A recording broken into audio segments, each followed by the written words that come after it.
Binusian, siapa nih yang kemarin partisipasi di kegiatan Innovation Avenue Shaping the Next Generation of Entrepreneurs? Nah, kegiatan ini tuh melibatkan 25 booth bisnis mahasiswa yang sedang menjalankan enrichment program Entrepreneurship Track. Pastinya, kegiatan ini digelar untuk mempraktikkan ilmu dan mengasah keterampilan mahasiswa agar dapat bersaing dengan bisnis secara ketat di kancah global.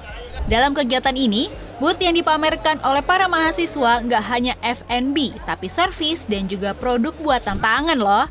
Keren banget kan? Daripada penasaran, kita coba langsung tanya yuk bisnis yang mereka jalanin.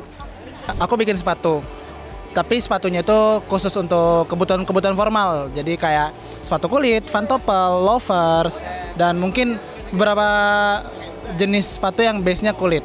Dan apa yang bikin ideku ini adalah berangkat dari kebutuhan orang yang size-nya gede, yang kurang bisa untuk punya sepatu yang formal gitu.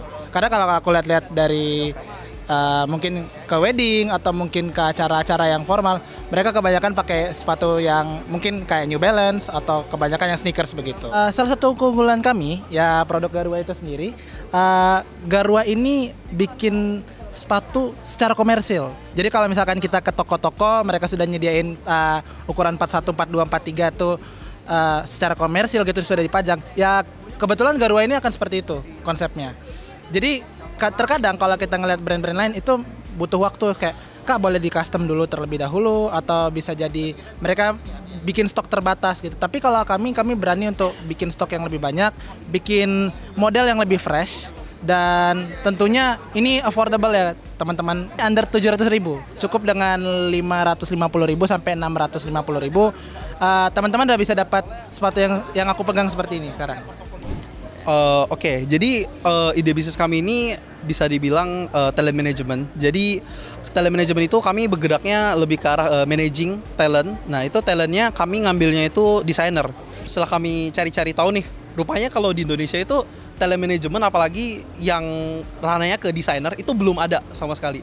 Yang ada itu yang bisa dibilang mungkin sama gitu.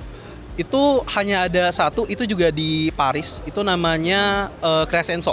Nah, jadi kalau di Indonesia masih belum ada. Kalau di Indonesia telemanajemen masih di bidang entertainment seperti star kayak aktris gitu ataupun influencer sih gitu.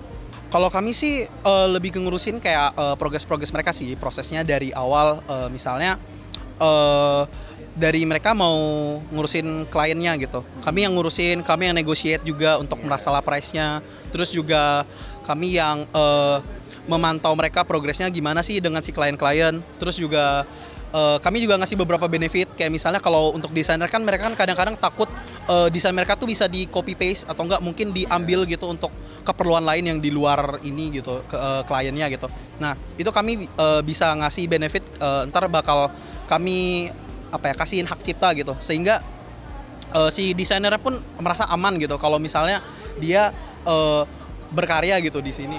Gak nyangka ya, Binusian sangat antusias untuk memamerkan bisnisnya dan yang pasti orisinil dan berkualitas. Semoga bisnis ini bisa terus dikembangkan meskipun nantinya sudah lulus kuliah ya.